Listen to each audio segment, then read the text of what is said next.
is a pseudonym, but what's the real name of this gentleman? Very famous English judge sitting in India, educated at Oxford, came back here, was a phenomenal judge, wrote one of the best treatises on Indian evidence. Nobody did any moot courts here that touched on evidence. At least the moot courts you refer to these hardcore textbooks. In your classes you get by, because you can rattle from your other normal ones and get by. When you go into a moot court, and you know it's going to be a hard moot court, you then need to go back and study stuff seriously, then you refer to some of these textbooks. This is how we came across them. Woodruff and Amir Ali? Okay. You don't have it? You have it in the library? Woodruff and Amir Ali.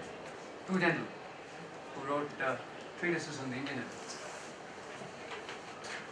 That's your evidence Bible. Please, no R&D. No Avatar Singh. IP, no Narayan. N for no, N for Narayan. Please remember it. You'll never learn the subject.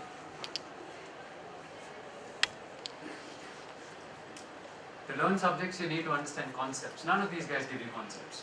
If an author doesn't give you a conceptual class, no point reading it. Law is not a set of propositions to be bunched up together and given to you in a textbook. That mode is outdated.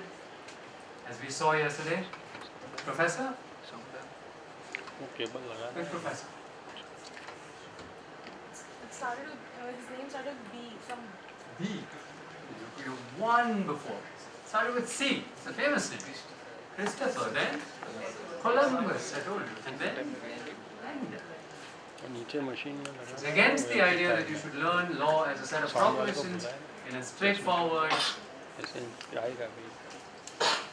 boring, instructional methodology where it's just a monotonous dialogue where the teacher just rambles on and gives you proposition after proposition of the law. That's not the way to understand law. The way to understand law is conceptually break it down, reverse engineer it, understand the process of legal reasoning, how did the judge arrive at the conclusion he or she did, how was the case made, and what are the implications of this case. Right? So please, any textbook that you pick up, remember, do not study from textbooks that do not offer you a conceptual basis for the subject.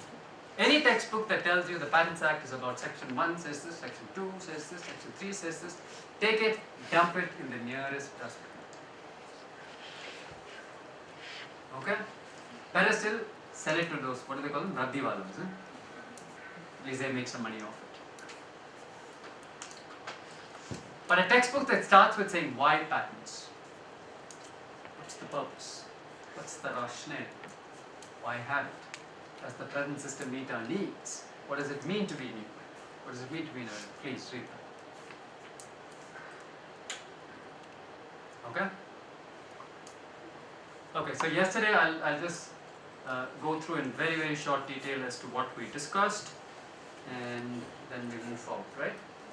Is this the one? This is the one. Okay, so we don't need to go through all this because chance really came out of this. It came out of, I mean, most of you are familiar with IDIA anyway, I suppose, right? Most of you know about IDIA, right? We have Prajoy, who was our earlier team leader, who is Namrata, team leader here. So all of them, you're also part of IDIA. And who else? Who else is from IDIA? Oh wow, good show. Great. So there, you have enough people, right, that you can speak to. But essentially, it came out of a process of trying to, initially we thought that, and this is the other thing, right, many of you come to me for advice on how to structure your careers and what to do in future, and I always tell you, never plan too much. So yeah, so many of you, those of you wondering about your careers, I always tell you, do not make long-term plans, right? Why? Why? Because in the long term, remember the famous quote? We're all dead. Right? You never know what can happen to you. I always have this favorite example of a friend of mine, very methodical. I ticked off all the right boxes. Got the right law firm. Right? Interned, said this is the right place for me. And after 2 years, I will do this law firm, then I will go abroad for higher studies, then I'll come back, maybe qualify the New York bar. Very long term. Right? Walked into his law firm, and the senior that he had in mind just left. Replaced with another one. Made his life hell. Right? You tick off all the right boxes, you got to the right law firm, you're the lousiest senior you could ever imagine. Within 6 months, he was out. Right? So things are sometimes out of your hand. In fact, more often than not. So don't plan too much. Sometimes you just need to leave things to chance. Plan a little bit. Have a rough idea about where you want to go with your life. Have a rough idea about what suits you when it comes to career choices. Very rough idea. Right? You'll know by and large at the end of 5 years if, at the very least, you can figure out what you don't like, right? I did tax law and I said, no, for me, can't do numbers, can't do accounts, can't do deductions, and I don't understand tax. Right? It never appealed to me. My friends, some of them, it greatly appealed. They loved it, the numbers, the accounts. And there's not much of clarity you can have, right? Okay, this appeals in some way. There are some things you're innately drawn to, some things you're not. But again, you have to be careful there because it can be the difference between a good teacher and a bad teacher also. Right? May not like the civil procedure code may be boring, but a very good teacher can make it very interesting. Or a subject like technology can be very exciting and interesting, but a bad teacher can kill it. Right? You're driven away. So be careful about that also. But the advantage is that you are not restricted to the classroom and the teacher, so you have ways and avenues in which you can determine if the subject matter is suitable for you outside of the classroom. So use that. You have internships, you have moot courts, you have libraries with extensive reading material. Track all of that and see if something of that suits you. And then at the end of 5 years, you'll at least know where you're broadly drawn towards. Right? Even if you're drawn to 5 areas and the others are eliminated, with those 5 areas, it's a gap. You don't need to make the absolute right choice because there are no absolute right choices. You talk to the biggest lawyers in the country today, they will all tell you that they didn't plan. They went. Somebody happened to get a lot of tax cases, so became a tax lawyer, and was interested also in a lot of tax cases. Somebody did a lot of labor cases initially, right? Somebody so happened that was friends with some from Bollywood and the music industry, became an IP lawyer, and also realized they were good at it. That's how initial specializations happen. Nobody went out setting out to specialize, unless they already had a background, or unless they're in the present area of specialized. But if you look at the old generation, a lot of them went into practice areas that came naturally. No planning. And sometimes that happens, more often than not. You are pushed into areas which are best suited for you, without you realizing it. So don't close yourself off from opportunities because you make these rationally right choices, because rationality is limited. Right? There's only so much you can do with rationality. Like I said, you make a perfectly rational choice, and then bang, something comes in, disrupts it, right? Senior goes, a moron comes instead, and gone. Your plans are gone.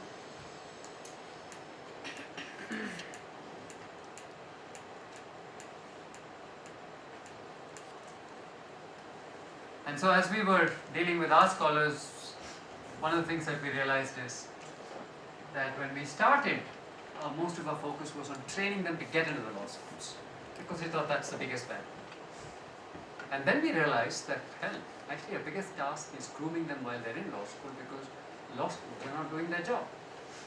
If a law school is not forcing you to think, to critically evaluate, and to make sense of your life, then it's not done its job. Right? Because these 5 years are not just about ticking off the right boxes and studying the right subjects and building a CV. You must use these 5 years to get a sense of purpose. What is it that you want?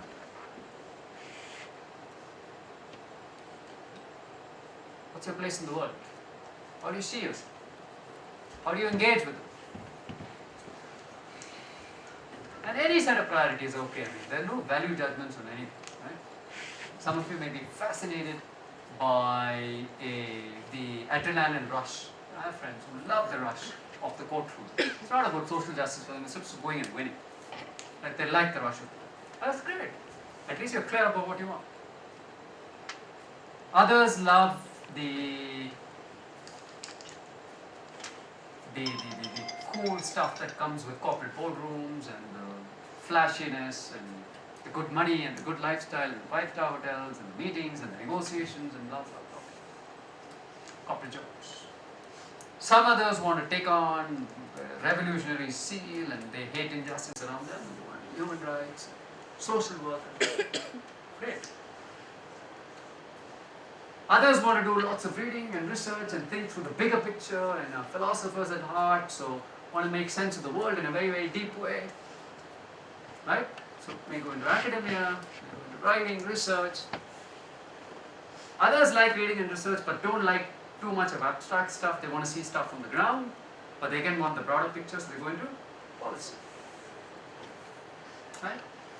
Yet others have a flair for writing, and they want to engage with contemporary legal issues. They love to write, they love to educate the masses, they love to bring stories, they love some investigation. They go into journalists, legal journalists. Right? Others are very interested in sports and want to find some way in which to connect sports and the law, and they try and specialize in sports. Keeps you alive, so you can do your pet passion of watching sports and you all over the way, combine both. So that's the best case scenario. You do something you love and you get paid for it. Can't get better than that. Right? You like Bollywood a lot, you go and become an entertainer. Music, movies. I have a friend who loves reading books. And now she is the key screener or the filter before any book is published. Because now, you know, this is the country that bans books like that. Now, so almost every publisher now sends it before for pre-screen. And she's got a dream job. So she gets paid for it. Earlier she was just reading the book. Now she reads and she gets somebody pays her she reads. And all she has to say is, well, at the end, these two sentences might hit against India's law on sedition. Might hit against India's law on blasphemy. Might constitute immorality. Oh, cat's all over. This sounds a bit anti-English. Right? Because you called someone a fascist.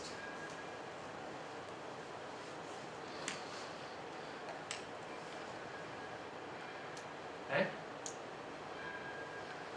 So the 5 years have to be used towards evaluating where your passion is. But you'll never get it right. At the end, you may still have 6 things on the table. Then you just walk with, just fold up your hands and says to the forces that be, the higher forces of destiny, take in your arms. I'm all yours. And then you go with the flow. And then hope that things will work out. Don't get too stressed about choices. That's the best you can do. All of us make mistakes. I thought I'd be a fabulous foreign service. Indian foreign service was my dream when I passed out from law school. I studied 1 year of it. Till somebody turned and asked me, you're hardly a diplomat. And I said, what does that got to do with this? Well, the foreign service is about diplomacy. And I said, you know, at that point you don't want to consider it, right? Because you invested so much of time. Right? It's called a confirmation bias. There's a certain viewpoint you've taken because of childhood brainwashing. Everyone's told you that you must go into the services. You know, IAS and IAS sort of thing. For my parents from Kerala, it was a village then, now it's a small town. It was a village then. The predominant thing was IAS and these things were like picked up, right? Laws. So as it is, I disappointed them by going to law school. I have to make it up to them by climbing up the ladder. And the only way to do it was the others. As I got caught into that script, right? That was the script. Right? And that script perpetuates itself throughout, right? So I go in any additional expenditure, and of course, I had to put braces when I was a child. My teeth were going all over the place. And then I complained to my grandma and said, these are so expensive, you know, this is how much the guy charged for these things. There was one doctor in Trivandrum who did it. My grandmother looks at me and says, so what? We'll get 100 times this when you get married. Dowry, right? Don't bother. It's an investment, small investment. But to get that big dowry, you can't be a lawyer. No. Lawyer, you have to pay to marry. And you have to pay someone. No. You have to be an IAS. Right? So we all make mistakes. I went in and then it struck me and then I kept bombarding. Maybe this person's right. You know, foreign service is about diplomacy. You need to be a diplomat. Which means you don't have what you feel. You don't speak things as they are. You couch it in nice diplomatic language. And that's an art. Some people take to it naturally, some people are good at it. Because that's how you maintain international relations. Right? Countries have very subtle issues and you have to resolve it through diplomacy. Diplomacy means that you have to couch language, you have to be trained in the art. I mean, that's the core part. And that's what I missed, right? I looked at all the paraphernalia, which is what I suspect many of you do. Right? You look at the packaging, but you don't look at the form. The packaging was all this, right? The tag of this IAS, the travel to different countries. The sex appeal lie in the periphery. But at its core, you never question. And when you go into your jobs as well, yeah, a lot of you may pick a nice law firm job because sometimes because of the periphery. The easy life, the money, the reputation. You know, I landed a job at this law firm. It sounds great. Except if you hate it from the bottom of your heart and you go in day in and day out, it's not worth it. To put yourself through all that misery just to go and gloat to your friends and say, I've made it to this law firm. Yes, is it worth it? But think about it. For 2 seconds of gloating, you go through 24 hours of hell. If that's not a cup. But if it's your cup of tea, like an old friend of mine who's sitting in class with me, and law firms were fantastic for him. He's a great corporate lawyer today. But when he listened to environment law, he turned around and he asked the teacher point blanks, I don't care about these bunch of penguins in the Antarctic. We were then doing, Antarctica, who does it belong to, how do we preserve the penguins? What about nature, carbon emissions, blah, blah, blah, blah. This makes sense to me. I don't like this shit. I want the stock market. Give me more of that. Right.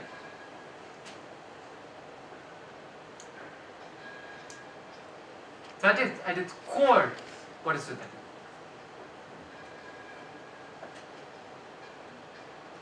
And that's what this enterprise of law school should be about.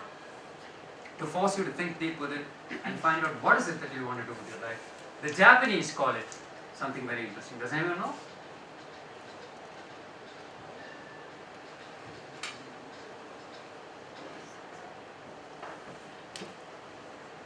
It's a nice term. Sense of purpose. Do you have a sense of purpose when you wake up each morning? Does something want to make you jump out of bed?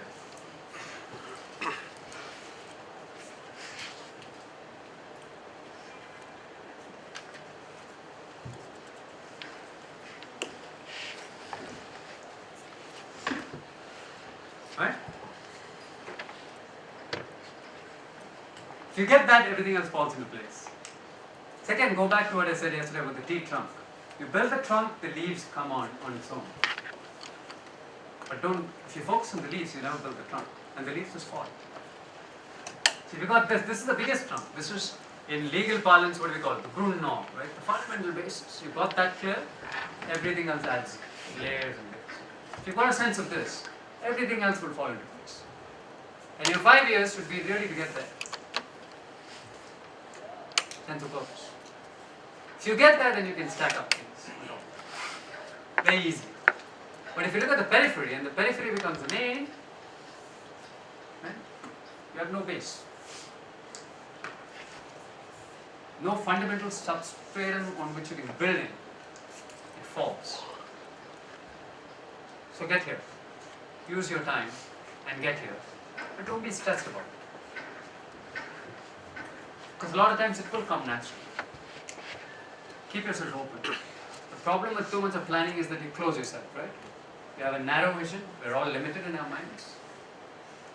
There's only 5% of the world that we understand. 95% is unknown. Remember that. Your sense of logic and your sense of rationality operates within a mere 5%. Not good enough. Keep yourself open. And then go with it. Okay? And so we said, this is what we need to do. Get our scholars as well somewhere close to this to find their sense of purpose. How do we do that? And what are the lawyers? What are the kind of qualities that we want in the leading lawyers? And yesterday we discussed some of this, right? And yesterday you gave me the example of Harvey Specter. Surprised nobody gave me none of you all gave me the Good Wife.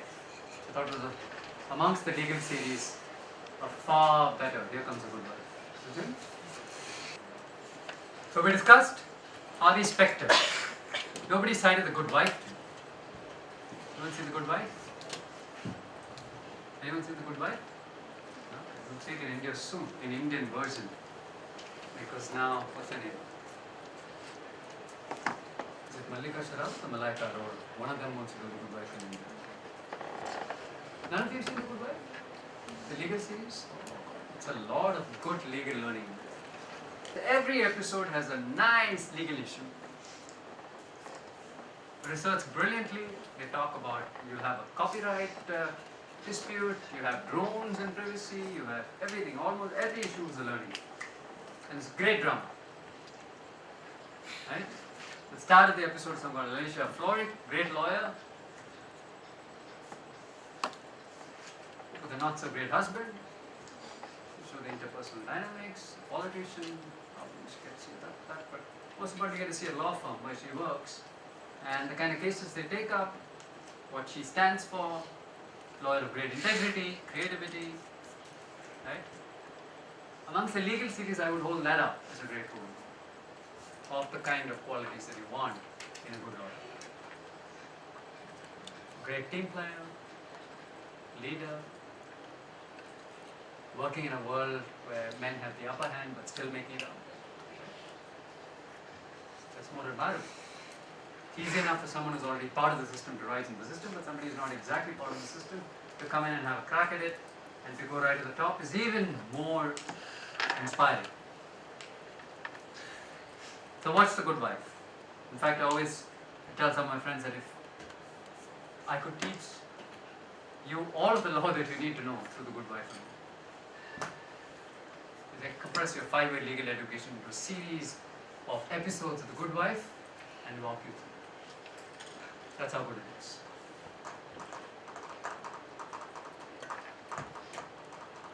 Okay?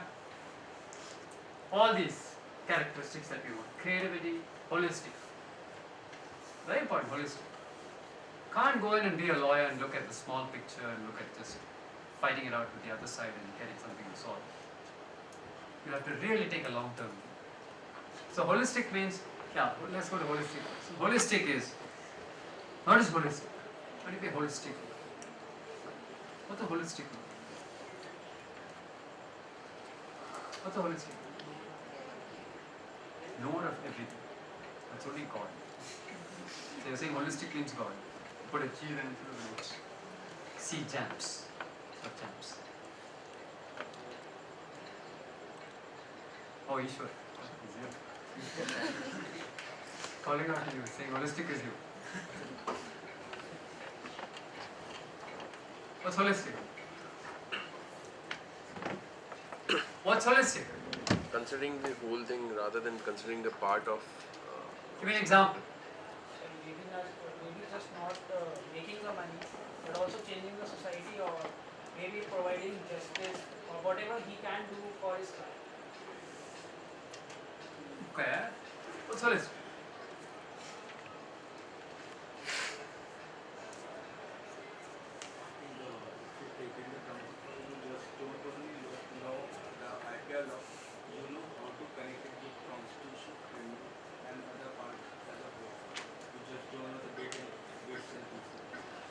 Okay, you're getting a sense of a larger picture.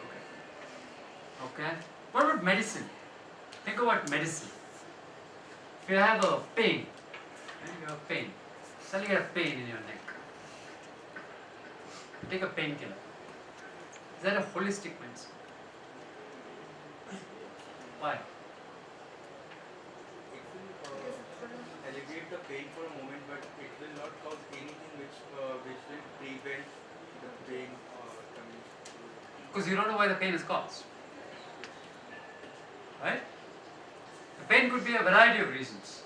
Your neck pain could be because of some indigestion that you have, some other disease that you have. It could be because you slept the wrong way, you cricked your neck. Right? It could be because somebody is doing black magic or voodoo, poking those pins and saying pain. Right?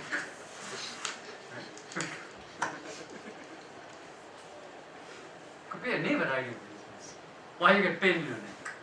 But without identifying that, when you go and just take a painkiller, and it goes, but then it comes back, because you haven't eliminated the cause. The cause is still there. You've eliminated only the symptom, the effect. So we don't want symptomatic justice. We want holistic justice, which is, I don't want you coming to court and just getting a limited victory when the underlying problem still remains. There is still animosity, hostility, more problems will come. As a lawyer, you need to make sure that you solve the problem in a holistic way, that it goes. Right? We did a case with the NUJS students on where the slum dwellers, post-slum dwellers, were sought to be evicted by Mamata Banerjee's government because they had the football matches, for those who are fans of football, and they needed to make space for cars that would come in and park. For car parking space, they displaced about a good 40 people who had lived in that place for the last 20-30 years and had no other place to go to. They came one day with bulldozers and just gone.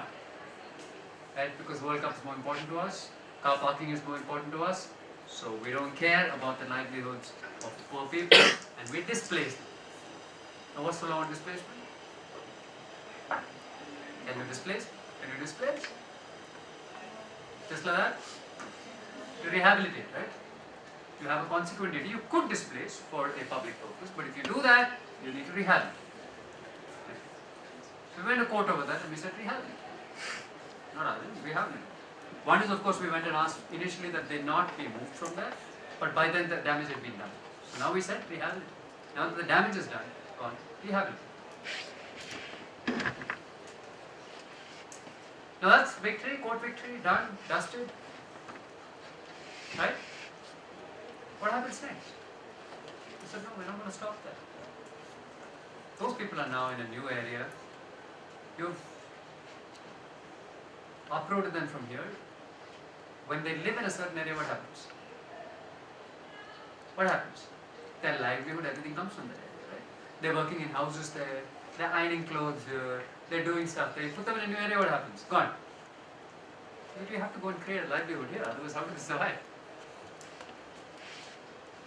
So, the role of a holistic lawyer is also to ensure that you take through the whole process and you see the holistic picture, which is you want community empowerment at the end, right? You want to protect this community, this vulnerable group.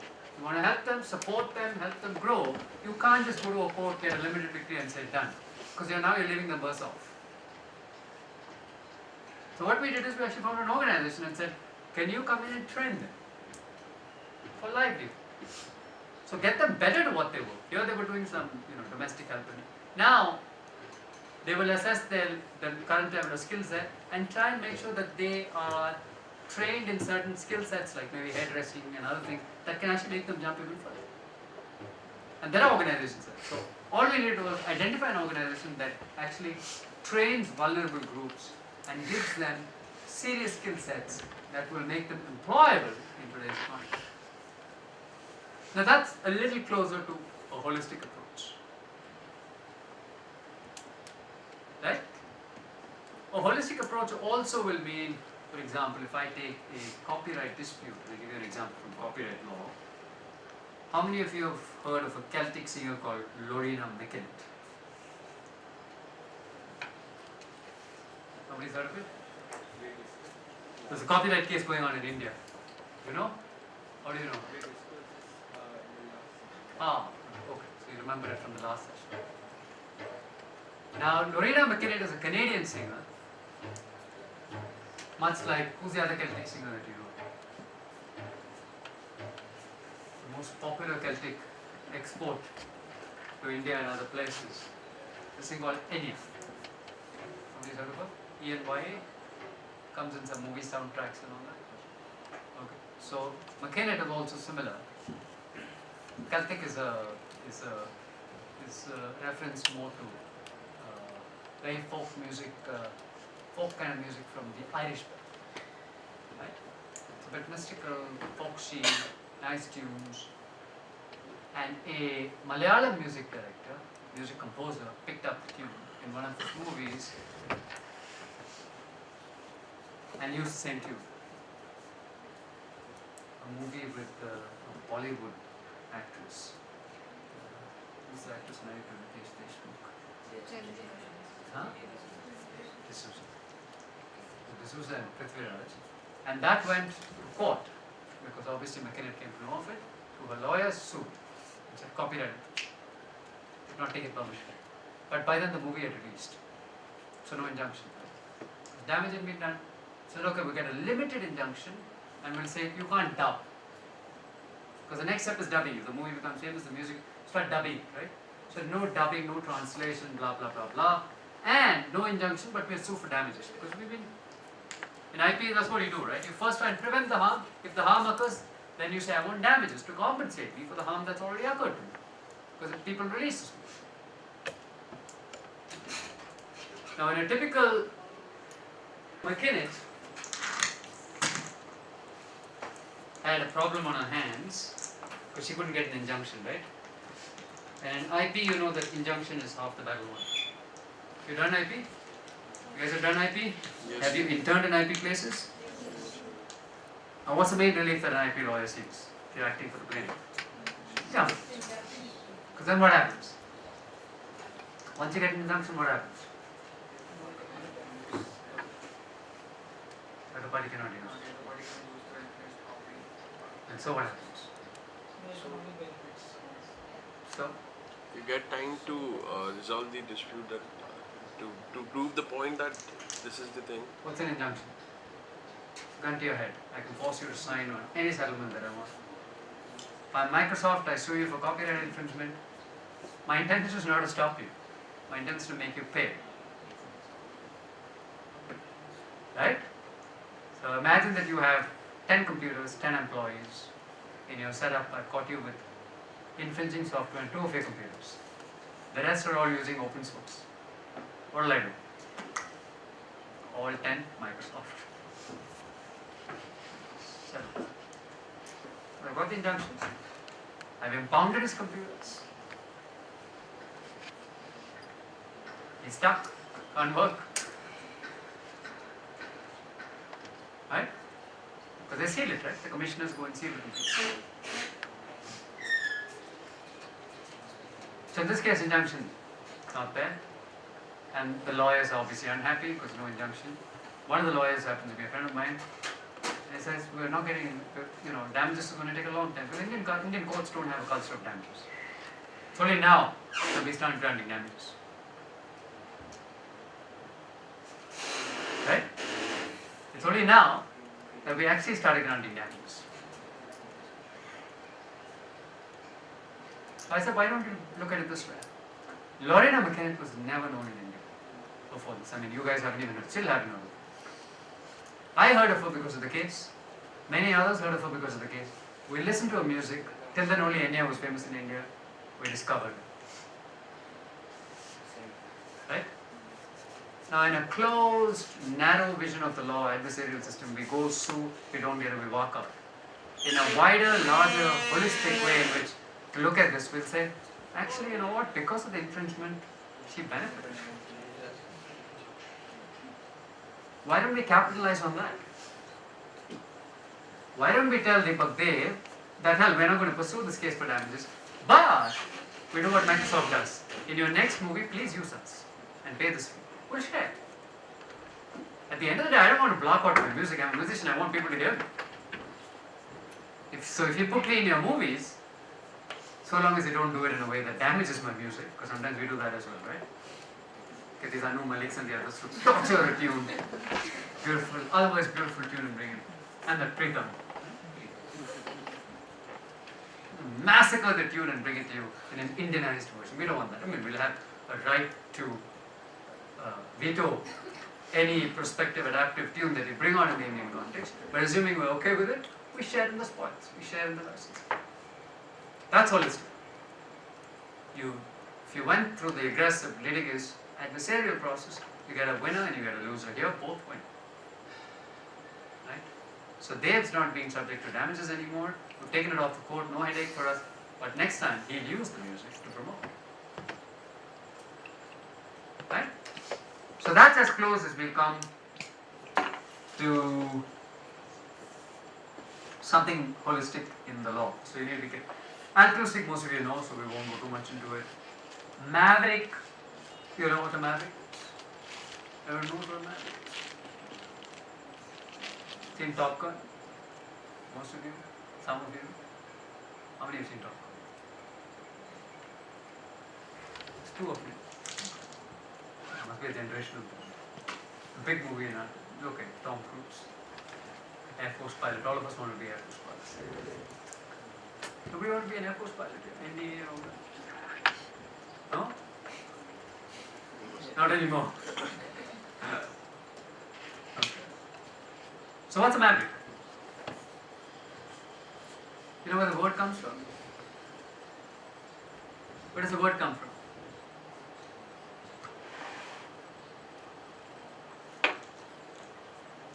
Where does the word come from? I mean, and you can imagine. This is another part of creativity. You have to go in with a blank slate. Now history, you become so used to how things run in society that some of the things that are just doesn't make sense to a complete outsider, right? He comes in and he says, man, people are smoking when the thing is saying smoking kills. I mean, just think of it. We'll become so used to it. And you look at the implications for the law, right? This kills, and yet you don't ban it. But you ban marijuana. You ban books. You ban beef. I mean, Article 14. You send people to prison. The poor suckers who try to take their own life but fail. And here's a person saying, I'm taking my own life. Smoking kills. Huh? Look at it. An interesting debate, huh? And then you take Jallikattu. Jallikattu, you're familiar with? Yes, The Polak race and all, they banned it, right? Saying cruelty, blah blah. If you actually speak to the people who run the Jallikattu races and do some of the stuff, yes, there's a little bit of cruelty, but a large part of them actually it's almost ceremonial. They worship these bulls, bullocks, buffaloes and others that they use in these races. They bring them up well, they have to feed them well because they have to win the race. So there's an incentive for them to actually keep them nice, hale, hearty, bring them up really well, and then send them to the races. And that you ban because there's some cruelty there. And then we have broiler chicken that is grown in plenty. All these small chickens, we put them in a cage this big, hundreds of them, they can't move. Because if they move, they get exercise, they become lean. No, we want them fat. Fat means stay in one place. Move as less as possible. And then we pump them with hormones because so they grow to twice their size, thrice their size. Far quicker than an ordinary chicken or hen, what do you call it? Chicken, little chicken. But they would grow at twice the rate, and it's smelly. And have you been to a broiler farm? It's smelly, it's yucky, it's cruelty at its worst. Right? Pumping them with all these hormones, giving them yucky, high protein food to make them grow twice, not enabling them to move, putting them in that cage, and then finally slaughtering them and putting them on your table to eat. That's okay. Right?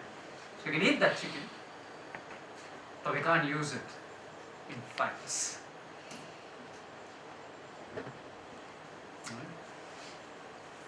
the logic of the law.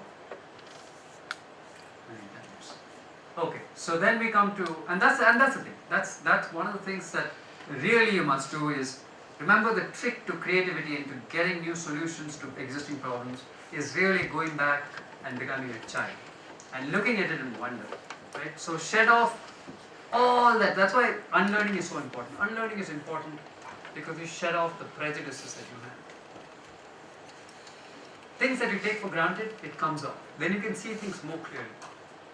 It's almost like that little child looking at the emperor and saying, "Hey, emperor, no clothes. They've conned you. You're wearing nothing."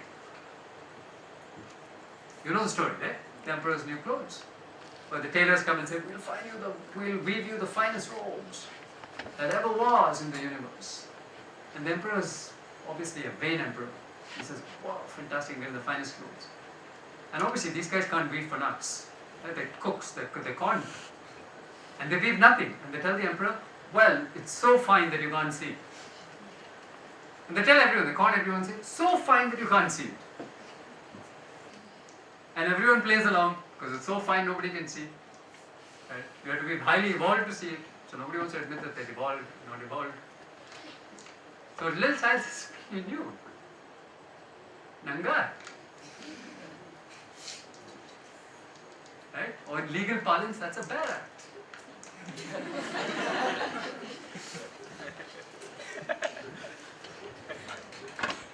Barest of them all.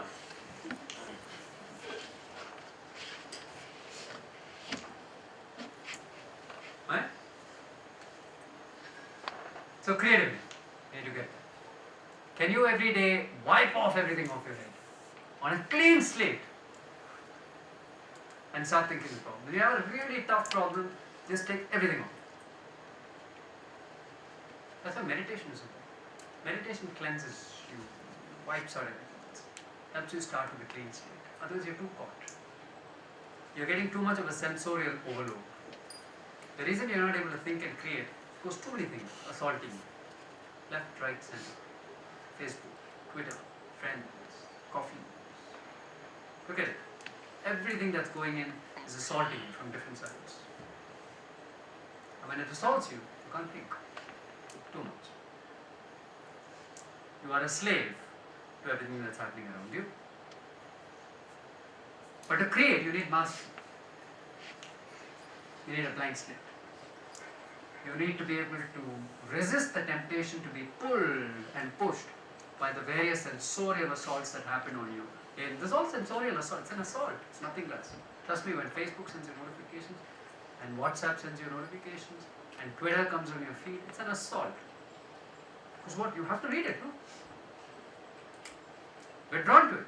That's a catch. I read one tweet, I need the next one. I read one Facebook post, I go to the next one. I mean, do we ever open our Facebook and read just one update?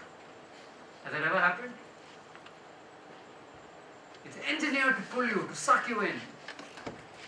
You know, to see this friend went to Prague and that friend had a wedding, or this one's daughter did this, or this one goes and says, "I am humbled to have received this award." Love those. Humbled to have presented a paper here. You're so humble, you shouldn't be putting it up. Right? That's Facebook. You need to stop that. Some parts of it. Some parts, of course, serves some valuable functions. It helped a lot in the flood relief that went on. It has its positive functions of networking people and creating these things. But once you become a slave to it is when the problem arises. Then you can't create. Creativity really comes to people that can have blanks. Completely. But then you start looking at these things and asking questions, right? Creativity is really just asking, why is this happening in this way? And why are we okay with it? Why are we okay with not putting pressure on the state to ban cigarettes if it's really bad? Why say it kills and then put it on the market? I mean, it's almost like saying that, all these murderers and other ones, don't put them in jail, just make them wear a jacket saying, "I killed." Keep away from them. Oh, I killed. right? Mandatory jacket that I have to wear, saying I kill, I'm a murderer. And now the obligation is to keep away. Or to go and enlist their friendship, just like, want to pick up a smoke and smoke it. Right? It's your choice. But hell, we do this. Then on the other hand, we say you must wear a helmet because we're concerned about you, that you might die if you fall off a bike. So there the state is concerned about your health and life. Here, well, it's up to you. Take the choice or not. That's what you need to think about as you understand it. Each time.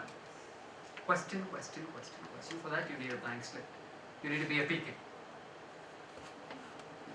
Imagine yourself to be an alien coming in. I mean, imagine. Every day think that you are an alien. And think of what you might see in a new life. I do it some of the time. And I say, if I was an alien and I came here, would I think that the vehicles on the road were actually beings? How would I make sense of cars? These things are just moving. Would I know they're cars, they're automobiles, they're actually artificial things? But the real natural things are the men and the women who might be driving them? And I just see cars and I think, oh man, maybe these are the species.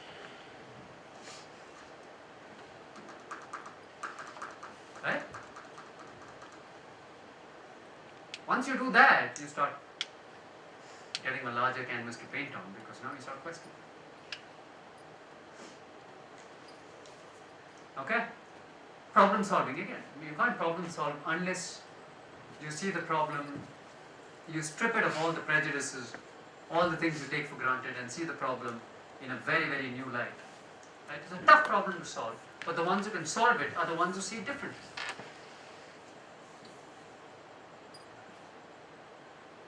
Right? So Elon Musk had to send a mission to Mars and had to build a rocket. To send a rocket to Mars. And they told him, no, you can't. It's too expensive. It's too expensive because some of the components you had to purchase from the market. And those were extremely expensive. Only governments could do it with huge public funds. So the traditional wisdom was can't do. The Musk is there, he's a problem solver, and he's able to solve it. How do I solve it? Anyone knows how Musk solved the problem? Excellent. He said, well, it's too expensive to buy. I will build it. Let me look at the cost price, let me break it up. And he said, why is it so expensive?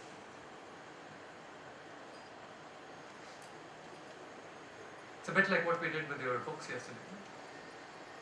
The materials that sometimes are handed out. And said, this is the cost price. So break it down. See what's the cost of X plus Y plus Z.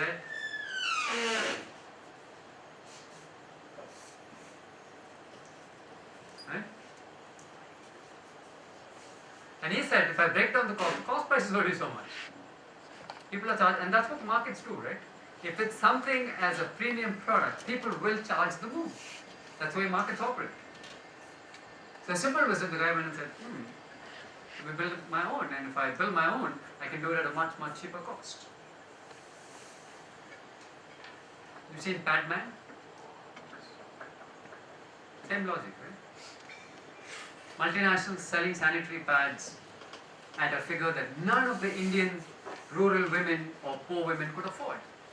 As a result of which they are using dirty cloth, scrap cloth. Right? What's his name? Muruganathan, no?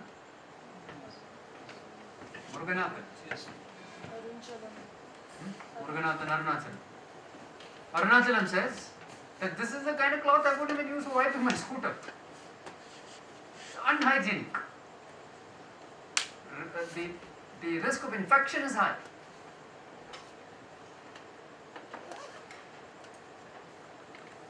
Therefore, if I need to bring them a hygienic product, I have to do it in a way that makes sense. Why? When he asked his wife, he said, why don't you buy one? He says, no, in our house we never buy it because if we buy it, we have to cut down on the milk. It's expensive. If I buy it off the market, I have to cut down on the amount of milk that we buy every day.